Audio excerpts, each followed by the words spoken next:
I'm Zachary Aghaizu. I'm an audio-visual artist, so I do music, animation, and art, everything really together to combine to create meaningful content.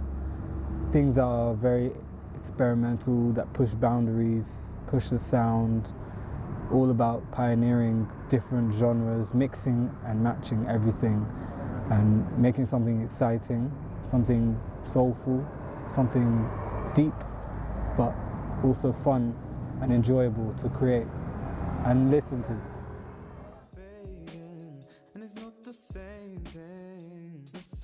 The first contact with music was probably when I was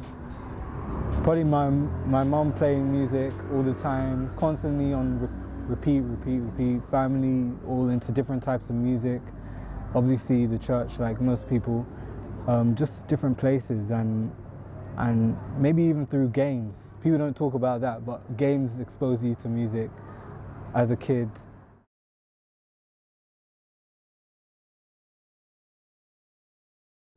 It's an emotion. I have to feel something. I have to feel like really happy, really sad, really bored, really something. If I'm too neutral, nothing's happening, then I don't feel like creating music, but usually it's an emotion or something that's happened or a thought that came in my mind that just said, oh, I want to create a song. And even just as I'm performing out here, it's like what sparks emotion is just seeing people's expressions, seeing different things. I think that makes it exciting. And what you say, you have more like power in what you say when you actually have an emotion with it. And yeah, it's when I feel like relieving myself from something or just adding on to. It's an addition when I create music. It's an addition to the emotion, or it helps me relieve from reality, really.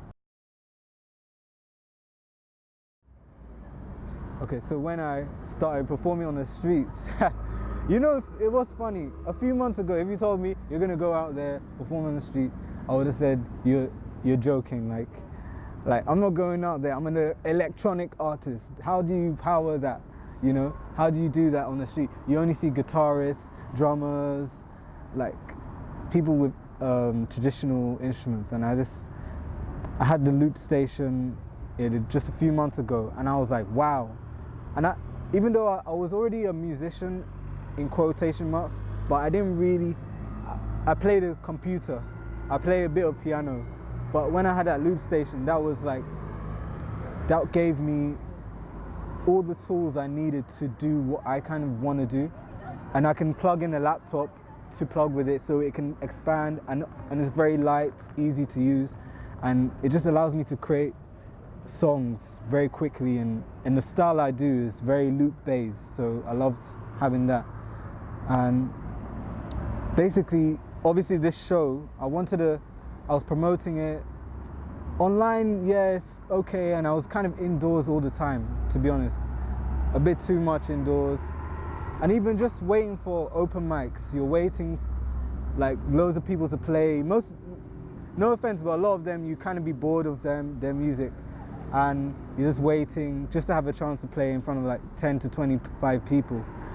Even though it can be good at times, but sometimes it's the wrong crowd, sometimes it's like that. But when you're out there on the street, you play how long you want to play. But at the same time, it's not a collected crowd, so it does test your ego, but what brought me out here is just to really practice that loop station. And because I felt like when I perform out, people enjoy it, but I want to really feel like relaxed, feel comfortable. Like I really like it now, like the confidence is, I've only done this like 6 days. I think it's now the 7th day or so. And the confidence in performing to public has increased so much, because it's like people can just walk off, people can just ignore you, people can laugh at you. You know what I mean? And then like you realize it all doesn't matter. It doesn't matter if they like it or not, unless like obviously you're being too loud. But you don't have to please everyone. That's what it really taught me. And obviously I met you, I met a few people that really appreciated what I did. So it was like, oh, let me do it again. Let me do it again. And this might be the last day until the show, but after the show, I might do it again. I might still do it and try it just for the fun of it.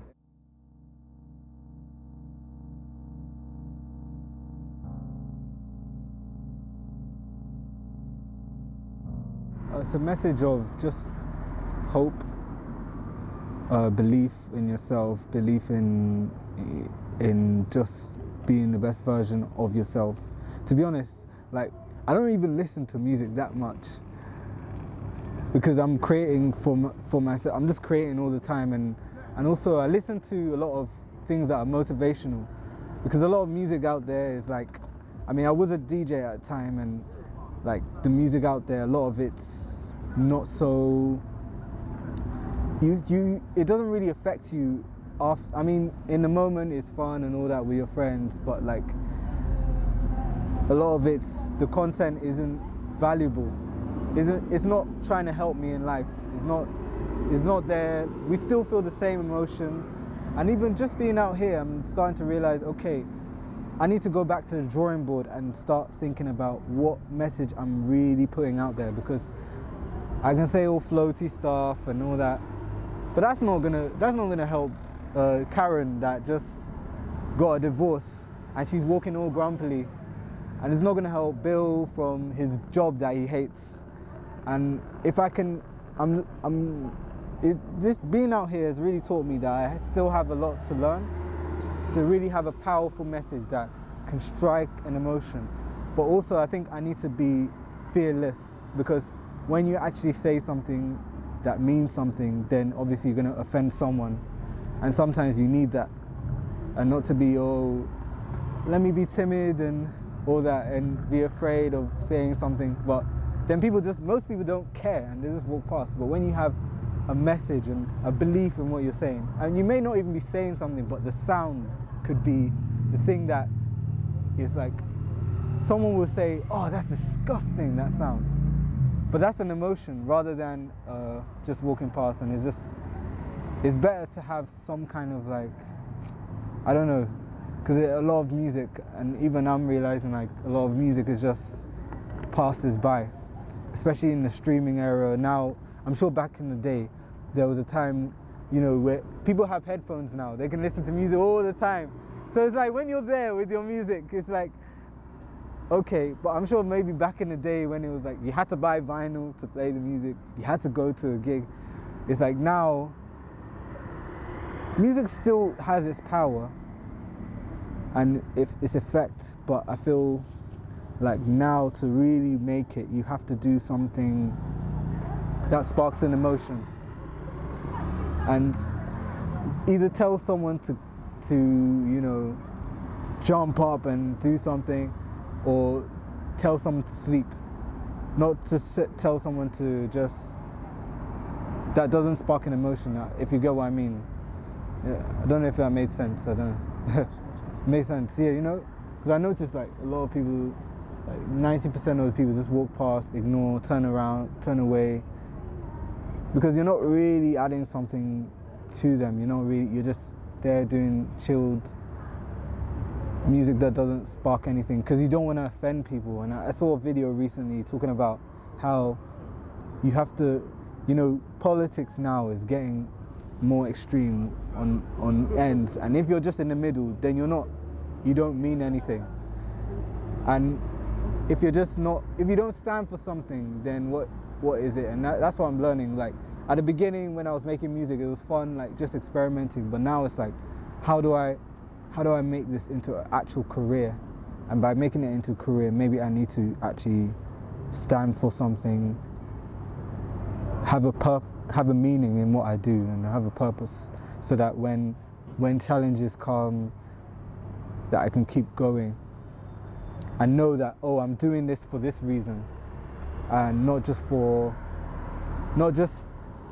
practice, and not just for the show or whatever, and that the show's there for a reason. So definitely going out here taught me, like, wow, music isn't as important to everyone as you think it is. Like, it's eye-opening, but that's why I'm learning to focus on, also with this, is that you just focus on the positivity, because on the internet lots of people can fake that they support you, and they won't like anything, and they won't think, and then they say, oh, when a big thing happens, they'll say, oh, always there for you, da da da, but they're not supporting. And at least I like about outside is that they're honest, they're real. They will turn away if they don't like your stuff. They won't keep following your stuff and then pretending to like the thing when they don't really like your stuff. They're just waiting for you to blow, and they'll say, oh, I was there. You know, that's why this place teaches, not this place, but the world, the reality teaches you the truth, that not everyone really cares, but that doesn't matter. It doesn't matter. You're not here to please everyone.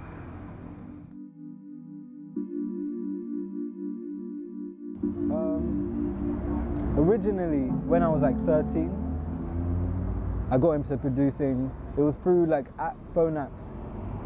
I started playing with the apps, and I was like, wow. Like, I played instruments as a kid, but and I was in choir as a kid as well. But when I found these electronic apps, it was like, wow, I can create music. Like, I can do what these guys on the radio are doing, like with the phone. So I would record layers and loops, and that's kind of how my style came at the beginning. And I wasn't very confident with my voice. No one said I was rubbish, but no one said I was like great. So it was like, okay. So I was just producing beats, and then I worked with a friend, and I tried to collaborate with a lot of singers and at that time, and other people. But then I think what happened is that I realized, okay, I went to open mics. The first open mic I went to was in Nigeria, when I was on trip to Nigeria, and people's reactions was nice, and it was just fun. It's a thrill. Like, now roller coasters aren't scary. When you go on that stage, it's like that thrill. It's like adrenaline, you know, that rush. Like I went to Thorpe Park, was it, last year, and I was bored. I couldn't believe it. I used to find roller coasters so exciting. Maybe it's because the place I went to, but the stage is just so, it's like, yeah. And then I just went to another choir when I was in London. I'm kind of skipping a big part of it, but I went to choir, and that kind of like built my confidence in my own voice, just singing along with other people. And yeah, just singing along with other people, and then it really built the confidence in my voice to sing. And I was like, people were saying it was good, did more open mics. Then there was a song that I made, because I would produce like beats only, and then I stopped producing for like 2 years because of school and everything. And then within those 2-3 years, a lot changed, and I became addicted to certain artists like K Tronada, Tom Mish, a few other artists as well, Homo. They were just producers and singing, and some singers as well. I was addictively listening. Then that's how I got into DJing, and then from the DJing I was like playing in the bars. I was like, wow, people love music. You know, you think, oh, people only like a certain type of music. Like, you think, oh, English people only listen to certain type of music, and you play like hip hop, R&B, this future electronic music, and you see how people react, reggaeton, all these things. Like, you're like, wow, people really love music. I don't know if it's because of the drinking, but but I'm like, wow, people love music. I want to be one of these guys that, like, wherever my music is played, people are having a great time. People are loving, having fun, having their weddings to it, having everything to it. So I was like, started singing, sang in my auntie's wedding, and people were really encouraging in that. It was a song where it was mostly vocal layers, and I kind of stripped back the production, went vocal layers. People was like, I just did open mics of that song everywhere. made some connections. People really like, great voice, great producing, great singing. People kept on encouraging me and just started it.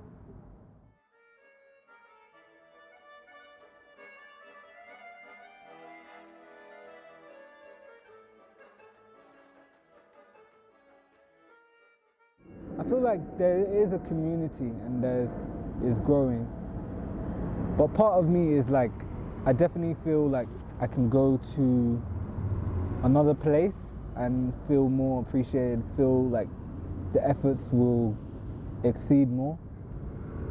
But that's why maybe when I do adverts I promote my stuff online, maybe I shouldn't really just promote to London. Maybe I'm wasting money, maybe I'm thinking too small, even with this show, like, maybe I'm thinking too small. Maybe I should actually be targeting the world and see which places really tick. Because I've noticed like for example, Kenya, there were more reactions for the amount of spent. But London, maybe not, because there's so many artists here that it's so oversaturated. Who knows? Maybe, I don't know where I should go, maybe Nigeria, who knows, to LA. LA is also oversaturated too, but I'll see how it is, but who knows? Like London, there's communities. There's a lot of people. I know, like a lot of people from France, people from Italy, from different countries. They come to London to get into the music industry. You know, people say, oh, London's the place. But for me, maybe because I stay here, that I don't appreciate it as much. But I don't know, maybe it depends on the part of London you're in, maybe. But London definitely has opportunities. I'm very lucky to even just stay with my grandma as well. Like, we're based here. I can go to this event, meet people. In the art scene, it's actually I shouldn't be negative. Definitely is a good scene. But part of me is like, okay, what about this other place? Is it better for me? Because also, like, I have a friend that she went to Denmark, and she's big there. She's done very well there, and when she moved there, and sometimes it's like, maybe you have to go to a specific place where they appreciate you more. Who knows? Korea, maybe I'll do well there. Japan, who knows?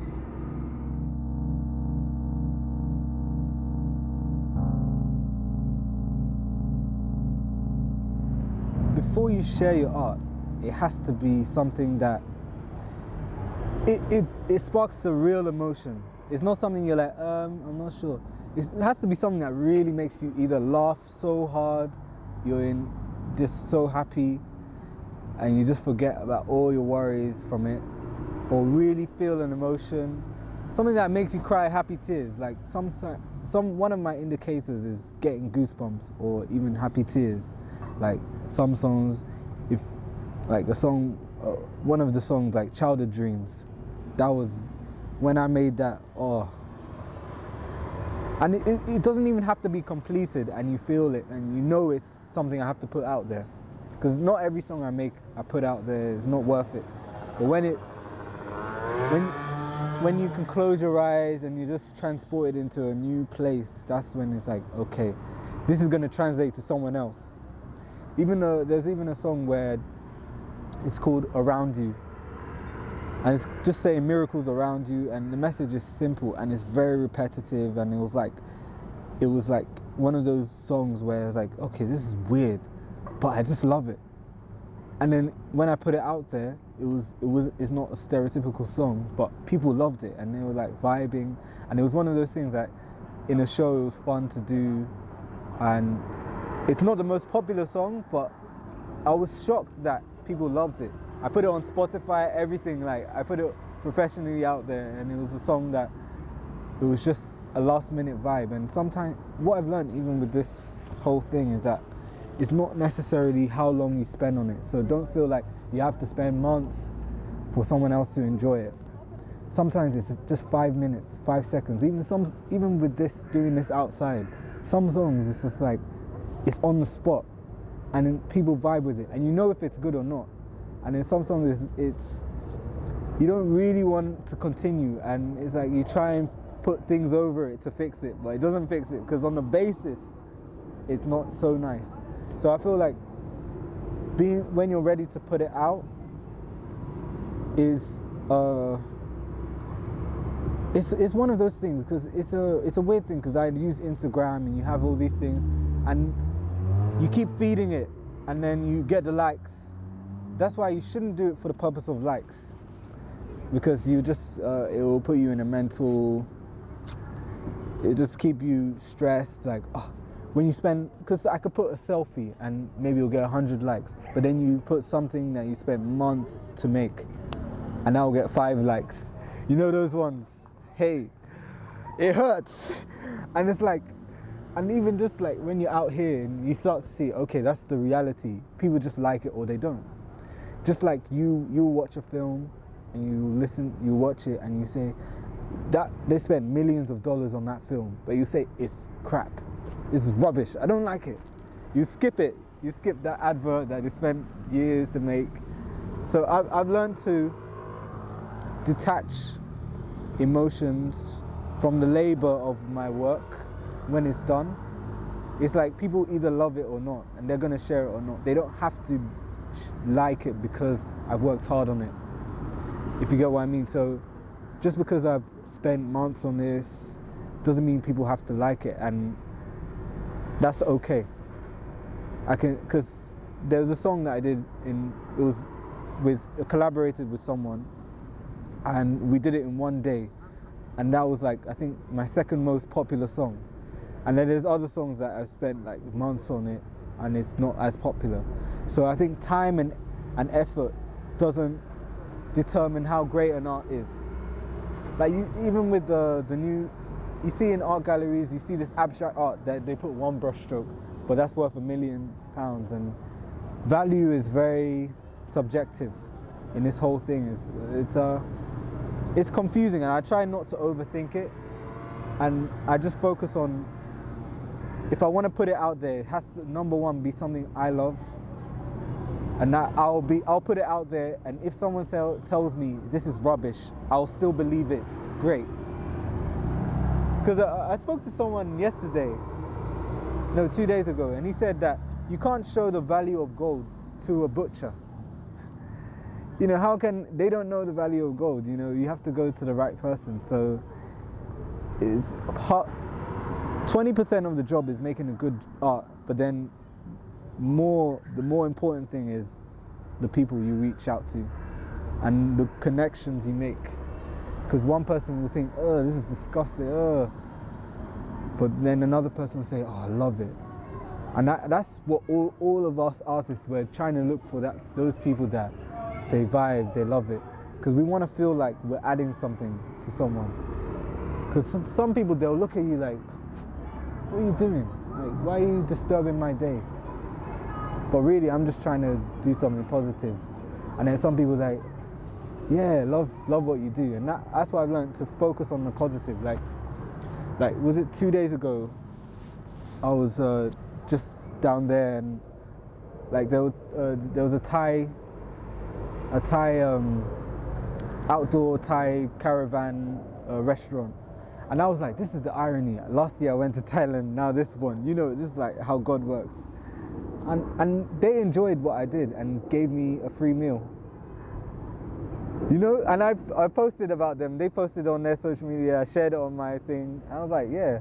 People probably wondering, why am I sharing like a random Thai restaurant? I said, oh, check out this one. But like, they gave me free food, and it's been a special moment. Like, would I go out too much? Maybe not so much. It was more for the show, but we'll see.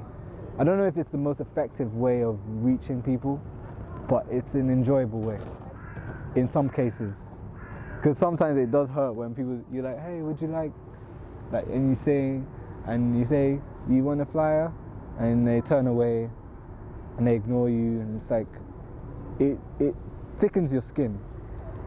Because that's the reality. Online, you get views, and they say engagement and all that. Those are just numbers, but when you see it in real life, people walking past, and that's a view. 1,000 views. I probably got like 8K views and about like maybe 20 likes, which is okay.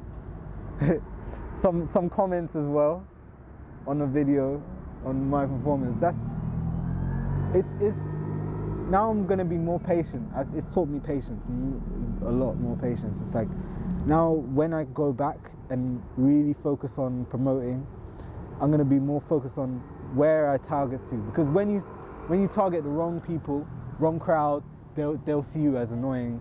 Some people even online, they'll say, I do not want to see this advert, kind of thing, because they're disturbed by it and it's not for them. So it's definitely teaching me, work on your targeting, because you don't want to just sing to everyone and then only 2 people out of 100 are interested and you feel demotivated. You think, oh, am I doing the right thing?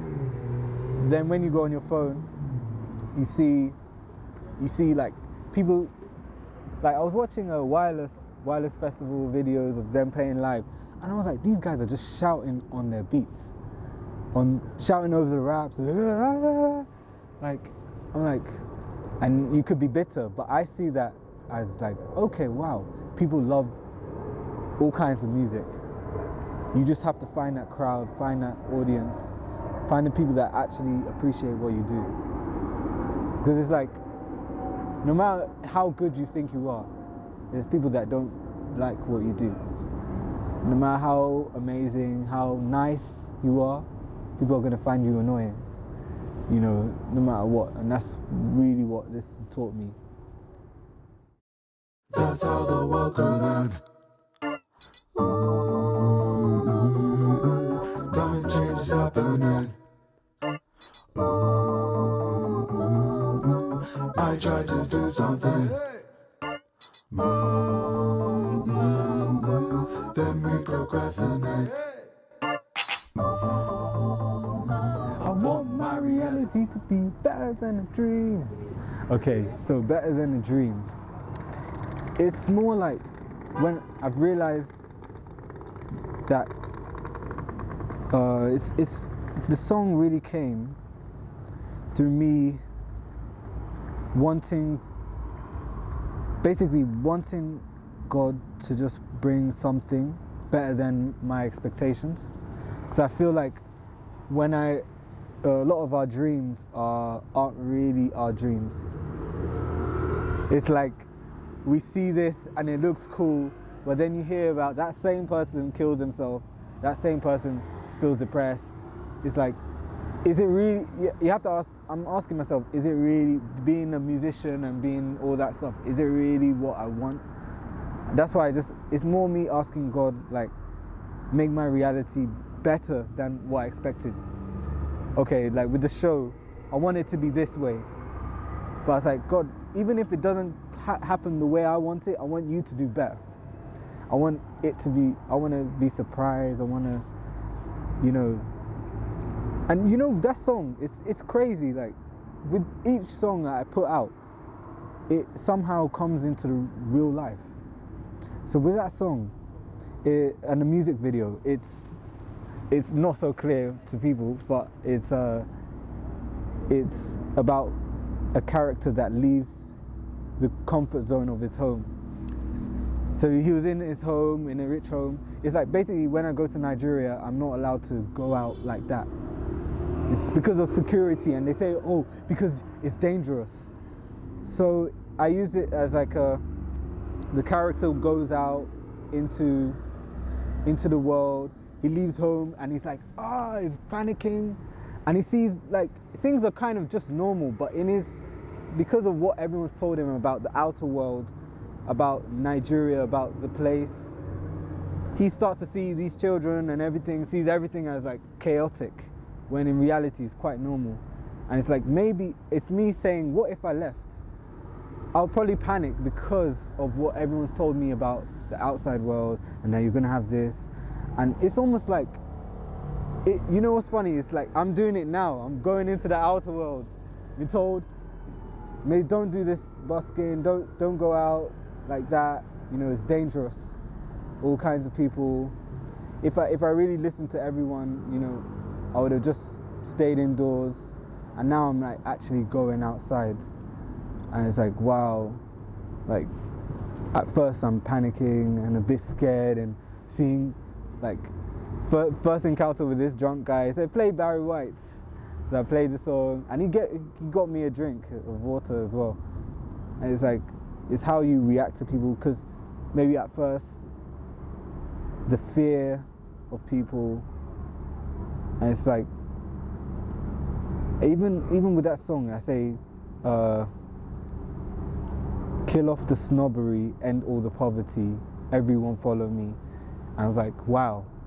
When I said snobbery in that song, I was like, snobbery isn't that heavy. But then I was like, when I came out here, I'm like, rah, there's a lot of snobs, plenty of snobs, people that think they're above others. And I was like, wow. Now it made me reflect. And it's just like, that reality better than a dream. I talk about, give me fresh air to breathe, then we procrastinate. There's like procrastination, saying I want to make this world a better place, and then just doing nothing about it after you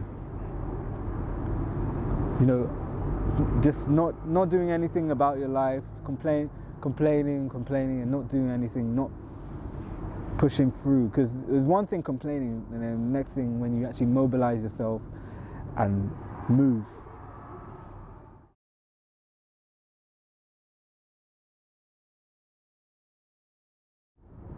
On a basis, it's an emotion. Like, you could say something, that's art.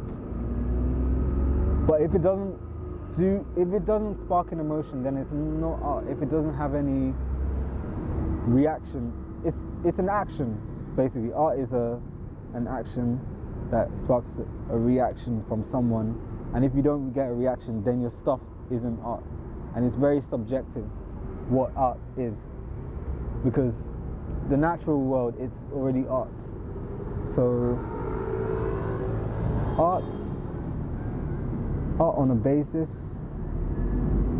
This is why I hesitate to say, oh, I'm an artist, because it's such a vague term. Like, lots of art. Like, art is just a neutral term of describing people that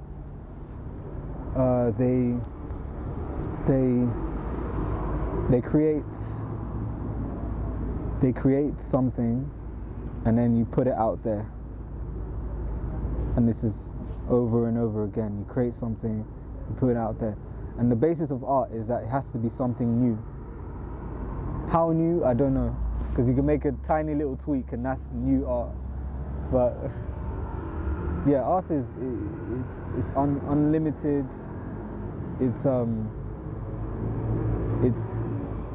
It's recognizing the things around you and creating a future, creating something that hasn't existed before.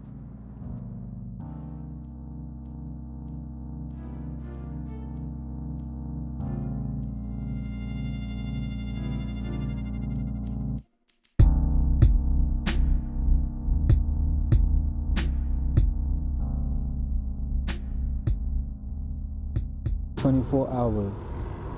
Man, I would go and get buffet and then get some pill that can make me have number 2, and then go and eat in the buffet again. Eat all the kind of foods. Oh, I love food anyway. Food is definitely what else would I say? What else would I say? Make a piece of art, probably graffiti art on a place where I shouldn't do, like on this wall maybe, and just make it like a massive mural piece. Because your art lives on forever. That's a beautiful thing. Like, you go, but your art stays. Even in this digital age, I don't know what will happen, but at least your art lives forever. That's why it's so important what you say and what you do. And at least I can die without regrets. Because I mean, I don't have regrets now, because everything I want to do, I'm doing. I'm trying it out. I'm going to this place, I'm speaking to this person, I'm doing these things, and I'm on this journey. I just have to be patient. And 24 hours, man. 24 hours. Okay. Probably. Actually, I don't want to get too personal anyway, but yeah. Probably reach out to the people that maybe we haven't spoken to in a while. Just say, hey, leave a light, nice last message. But I don't think I've left anyone on a real negative. Like, that's what I've been good at. I've been good at like cutting people off when I know it's going to go in that direction. You go, I mean, I don't think I've just stopped talking to someone on a thing of, oh, I hate you.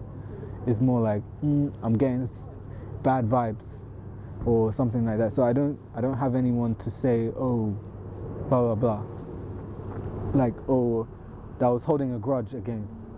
Because I don't have any grudges against people. I think that's been a source of happiness. Because when, even a recent thing with someone, like, I've kind of let them go. And I could have been like, online and said, do not work with this person, he's going to mess you over, blah, blah, blah. But sometimes it's better to just move on. Because now they can't do stuff to you, and your success is going to be their pain. You know, and like, there's no bitter, because when you're bitter and angry towards other people, then you're feeding yourself poison. And that's what I had to learn, like, quickly, like, especially in this whole music thing, this arts thing. It's not like you go A to B and then you get this. It's like you can go all the way around, and you can put no effort and get this, and then you can put so much effort and get nothing. So it's I've learned to not hold grudges against people, and not to let go of the result, and not obsess over, oh, this is not happening this way. Definitely I'll be more, if I had 24 hours, I'll be more grateful, because I've had so many blessings, like so many great things happen to me. And I would have said to myself, why were you frustrated so many times? Like, why were you worrying about this person? Why were you worrying about what this person thought? And like you said, like the shyness, being afraid of what people will think, when that actually doesn't matter. You actually look worse when you're too shy than when you're actually confident in yourself. Because when you're doing something weird and unusual and you're shy about it, the way people will look at you, they can they see the shyness, but when you're confident and you're doing something crazy, people can call you whatever, but you're definitely, when you believe in yourself, you're free. And that's what I want to get to, like the confidence. And I'm glad I did this, because it's like, it's helped. People are watching us now, you know? And it's like, I don't feel somehow I can now do things and not be afraid. Not be afraid, oh, what this person think, this person judging me. Like, people will think what they think anyway. They're gonna look at you the way they'll stereotype you. And that's why what I'm doing with what I'm doing, I'm trying to, it's also taught me that I have a lot to do, because the image of a young black man tends to be negative, or minority or whatever, it's still negative. And I thought it would